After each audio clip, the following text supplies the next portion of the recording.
Hello friends, आज की video में बात करेंगे अल्मा तांदोजी के बारे में, जो कि एक हाई स्कूल में पढ़ने वाला लड़का है। हाई स्कूल में भाई का खौफ है, कोई उसका दोस्त भी नहीं है इस कारण।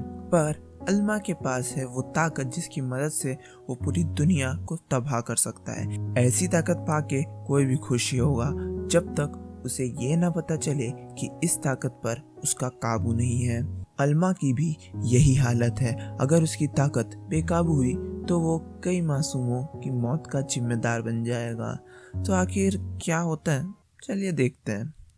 अल्मा जब अपनी खिड़की से बाहर देख रहा होता है तो उसे एक शिप पूरी तरह तबाह होती दिखती है। उसके अंदर की ताकत बेकाबू होना शुरू हो जाती है, पर आखिर में वो खुद पर काबू पा लेता है। अगले दिन हम देखते हैं कि एक लड़की अपने अटेंडेंट के साथ उसी शिप पर आती है। वो अपने अटेंडेंट से कहती है कि इस बार दुश्मन को हम अकेले नहीं हरा पाएंगे, हमें उसकी ज़रूरत पड़ेगी। अब वापस आते हैं अल्मा पर। स्कूल में अल्मा से डर के कारण कोई उससे बात नहीं करता, पर एक लड़की वकाना उसे हंसते हुए गुड मॉर्निंग कहती है।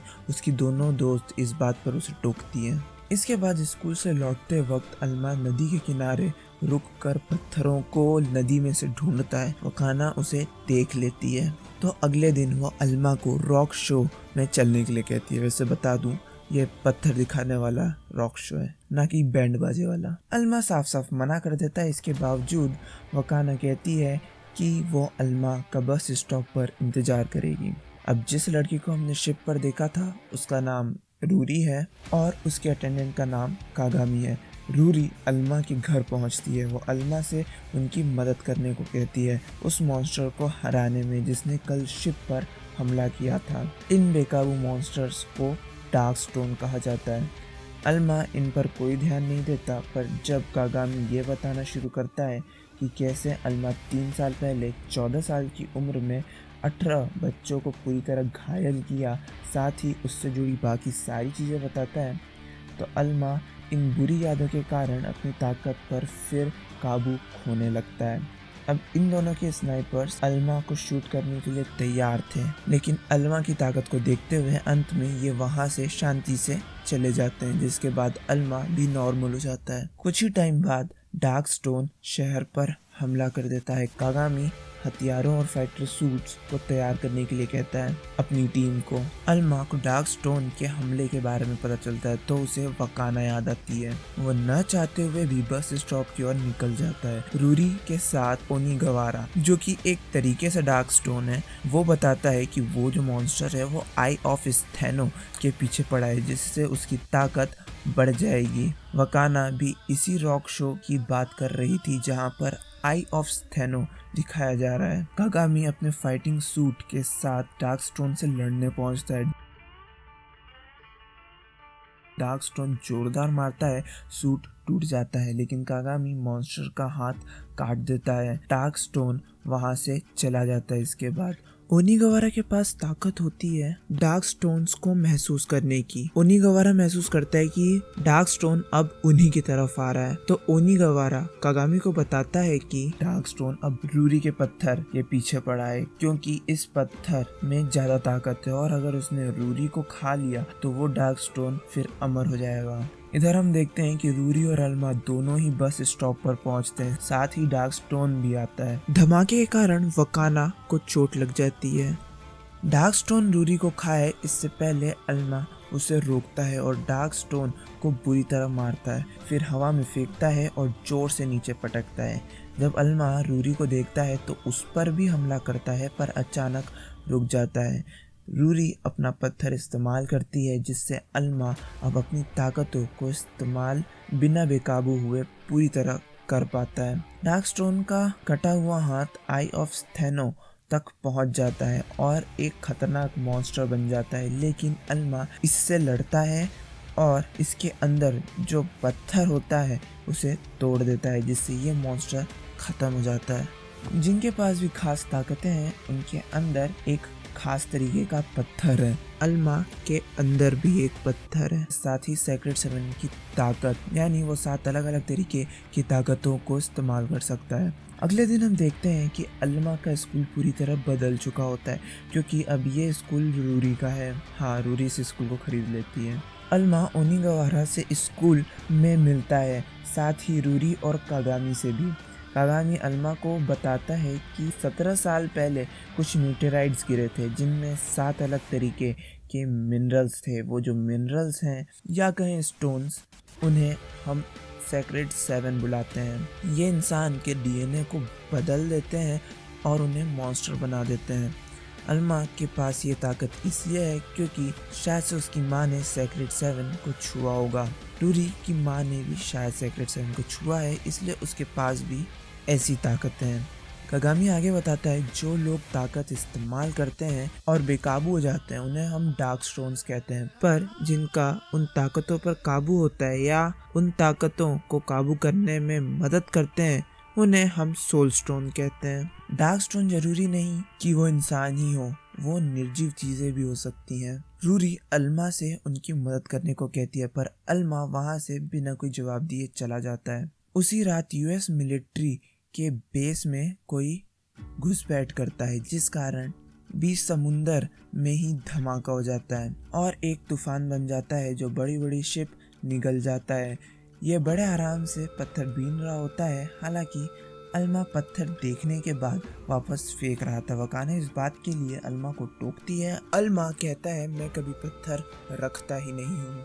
अल्मा क्यों ऐसा करता है ये हमें वही 3 साल पहले हुए हादसे से पता चलता है, जब कुछ स्टूडेंट्स ने वो पत्थर जो अल्मा की ताकत को रोकता था उसे नदी में फेंक दिया था, जिस कारण अल्मा बेकाबू हो गया था। शायद अल्मा वही पत्थर ढूंढता रहता है। जैसे ही कागामी एंड टीम को अंदाज़ा मिलता है कि ये तूफान डार्क स्टोन के कारण हो सकता है, वो इसको कंफर्म करने पहुंचते हैं और वहां पहुंचकर इन्हें पूरा यकीन हो जाता है कि ये डार्क स्टोन ही है। कागामी इस बारे में रूरी को बताता है। फिर सीन कट हो जाता है और हम देखते हैं कि वो अल्मा को मेंशन लेकर आता है। कागामी अल्मा को रूरी की बहन की हालत दिखाता है। कागामी ये भी बताता है रूरी ये सब इसलिए कर रही है ताकि वो अपनी बहन को पहले जैसा कर सके, क्योंकि रूरी को लगता है कि डार्क स्टोन को हराकर ही उसे वो तरीका मिलेगा जिससे उसकी बहन पहले जैसी हो सकती है। इतने में ही वहाँ पर रूरी आ जाती है। रूरी कागामी को इमोशनल ब्लैकमेलिंग के लिए थप्पड़ मारती है, पर ये इमोशनल ब्लैकमेलिंग काम कर जाती है। अल्मा लड़ने के लिए तैयार हो जाता है, तो ये बेचारे को इतना डरा हुआ होने के बावजूद प्लेन से नीचे मॉन्स्टर से लड़ने के लिए गिरा देते हैं। रूरी भी पीछे से कूदती है ताकतों को एक्टिवेट करने के लिए। अल्मा रूरी को लिए हुए ही इस मॉन्स्टर से लड़ता है। एक बार तो रूरी को गिरने के बाद बचाता भी है। प्लेन से नीचे ओनिगावारा भी गिरा था और वो सीधे डार्क स्टोन के अंदर गिरा था, तो ओनिगावारा डार्क स्टोन के अंदर होता है और उसका कमजोर हिस्सा ढूंढ लेता है। वो एक एरो की मदद से वो जगह बताता है जो इस मॉन्स्टर का कमजोर हिस्सा है। अल्मा उस जगह निशाना लगाता है, ये डार्क स्टोन खत्म हो जाता है। अब इस इंसिडेंट के बाद फिर कुछ टाइम बीत जाता है और हम देखते हैं कि कागामी कैनमी को स्कॉट कर रहा है। तभी ये बंदा, वैसे इसका नाम नाइतो है, इन पर हमला कर देता है। उसका निशाना कैनमी था। कैनमी ट्रांसफॉर्म होकर लड़ता है, साथ ही कागामी भी। अल्मा वहां पर गलती से पहुंच जाता है। नाइतो की एनर्जी के कारण अल्मा की एनर्जी रिएक्ट करती है। नाइतो का ध्यान अल्मा पर जाता है और इसी टाइम कैनमी उसमें चोर का मुक्का मारता है। चीजों को इतना ज्यादा बिगड़ता देख नाइतो वहां से चला जाता है। अल्मा को जब होश आता है तो वो रूरी के मेंशन में होता है। कैनमी रूरी से मिलकर नाइतो, कीजिमा और ल्याओ फे इन दोनों के लैब से भागने के बारे में बताता है। साथ ही ये भी कि ये उनकी मदद करना चाह रहा था ताकि वो अपनी ताकतों को सही से इस्तेमाल कर पाए, पर नाइतो का मानना है कि कैनमी ने उसे बंद करके रखा था और उससे उसकी आज़ादी छीन ली थी। इस कारण वो कैनमी को मारना चाहता है। नाइतो को अपनी ताकत को काबू में रखने के लिए सीरम की जरूरत पड़ती है, जिस कारण वो उस लैब पर हमला करेगा जहां पर सीरम है। इधर हम नाइतो को भी देखते हैं जो सीरम न होने के कारण दर्द में होता है। जो सीरम बची है उसके दम पर वो ज्यादा समय तक सही नहीं रह पाएगा। रूरी एंड ग्रुप लैब आ जाते हैं कैनमी की मदद करने के लिए नाइतो को पकड़ने में। जैसा कि कैनमी ने बोला था वैसा ही होता है। नाइतो उसी लैब पर हमला करता है। सबसे पहले उसका सामना करता है कागामी, पर कुछ फायदा नहीं होता। नाइतो सीधे सीरम के लिए जाता है क्योंकि नाइतो के पास ताकत है कि वो दीवार के आर पार बिना किसी समस्या के जा सकता है। तो जैसे ही वो सीरम तक पहुंचता है, ये उस जगह में आग लगा देते हैं। सिर्फ इतना ही नहीं, आग को और तेज भी कर देते हैं। नाइतो किसी तरह उस जगह से निकलता है तो वो पानी में फंस जाता है जिसमें बिजली भी होती है। नाइतो बचते बचाते उस जगह से भी निकलता है, जहाँ से निकलने के बाद आरुकुने उसे मिल जाती है, पर वो उससे भी बच जाता है और सीधे जाता है उस जगह जहाँ पे केन्मी था। लेकिन उसे रोकता है अल्मा। अल्मा नाइतो से लड़ता है, दोनों ऊपर वाले फ्लोर से गिरते गिरते नीचे आ जाते हैं। आरुकुने नाइतो पर हमला करती है और हालात इतने ज्यादा बिगड़ता देख नाइतो वहाँ से भागने की कोशिश करता है। अल्मा इसमें भी उसका पैर पकड़ लेता है, पर फिर भी नाइतो आखिर में भाग ही जाता है। ये मामला यहीं खत्म हो जाता है। कुछ टाइम बाद हम केन्मी को देखते हैं जंगल में, जहां वो डार्क स्टोन से लड़ रहा होता है।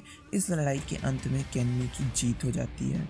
वापस आते हैं नाइतो के ऊपर। नाइतो की हालत सीरम न होने के कारण खराब होती जा रही थी, साथ ही फे की भी, क्योंकि उसी के खून से ये सीरम बनता है। तो अब नाइतो खून के लिए रूरी को किडनैप करने का फैसला करता है, क्योंकि रूरी के पास भी डार्क स्टोन की ताकतों को एक्टिवेट करने की ताकत है। स्कूल से जब रूरी वापस लौट रही थी तो उसकी गाड़ी के सामने फे आ जाती है। कागामी तुरंत निकलकर फे को देखने लगता है कि कहीं ज्यादा चोट तो नहीं लगी। नाइतो अपनी ताकत की मदद से रूरी को ले जाता है और ओनिगावारा को तोड़ देता है। फे भी भाग जाती है और सबसे बड़ी बात यह रहती है कि कागामी फे का चेहरा नहीं देख पाता है।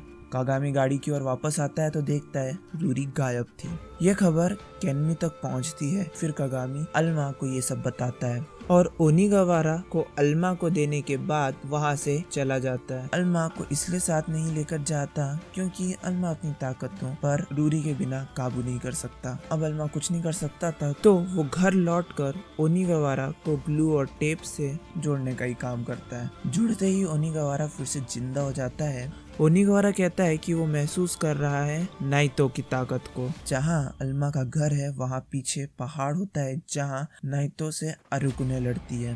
केन्मी वहां आ जाता है, साथ ही कागामी भी। नाइतो आरुकुने को घायल कर वहां से भाग जाता है, लेकिन आरुकुने ने उस पर एक ट्रैकर लगा दिया था। केन्मी कागामी को उसका ट्रैकिंग सिस्टम यूज करने देता है। कागामी अल्मा को छोड़ नाइतो के पीछे जाता है। अल्मा इसके बावजूद कागामी का पीछा करता है, लेकिन बीच में ही नाइतो का सिग्नल गायब हो जाता है और फिर दूसरी ही जगह आ जाता है। कागामी नाइतो को बाहर निकलने के लिए कहता है क्योंकि उसे पता था कि नाइतो उसका पीछा कर रहा है। फिर उसे एक बॉक्स देने के बाद इन पहाड़ों में रूरी को ढूंढने के लिए कहता है, क्योंकि हो सकता है यहीं पर ही नाइतो के छुपने का अड्डा हो, और खुद चला जाता है दूसरी लोकेशन पर। यहाँ रूरी बंदी पड़ी होती है तो वो टॉयलेट का बहाना करती है। फे जैसी उसे खोलती है वो फे को पकड़ लेती है। फे बताती है सिर्फ नाइतो ही अपनी ताकतों की मदद से यहाँ आ जा सकता है। इसके पीछे कारण ये है कि ये जमीन से काफी नीचे है। अब वैसे ये सांस कैसे लेते हैं इस बारे में नहीं बताया गया। फे ये भी बताती है कि केन्मी सही इंसान नहीं है, उसने उसके भाई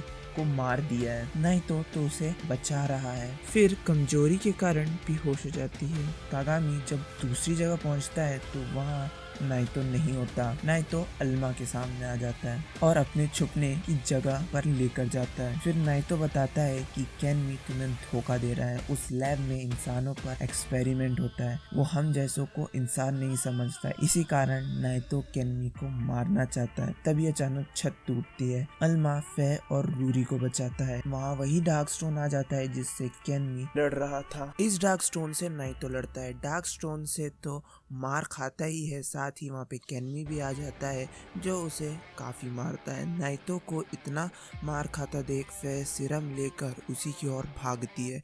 ऐसा करते वक्त क्या सोच रही होती है ये मुझे भी नहीं पता। ये डार्क स्टोन फे का सर पिचकाते रुक जाता है।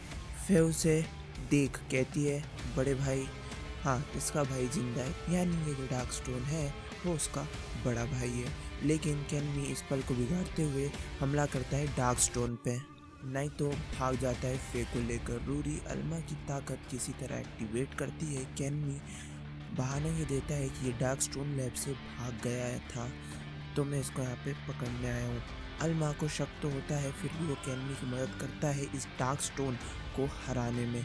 लड़ाई के बाद कैनमी इन दोनों से पूछता है नाइतो ने तुमसे क्या कहा था। ये सब बता देते हैं जो भी नाइतो ने इन्हें बताया। कैनमी मानता है कि उस लैब में एक्सपेरिमेंट होते हैं, पर ऐसे एक्सपेरिमेंट नहीं होते जिससे किसी को नुकसान पहुंचे। फिर वहाँ से चला जाता है। इसी के साथ ये वीडियो एंड होता है। Thanks for watching. उम्मीद है आपको मज़ा आया होगा।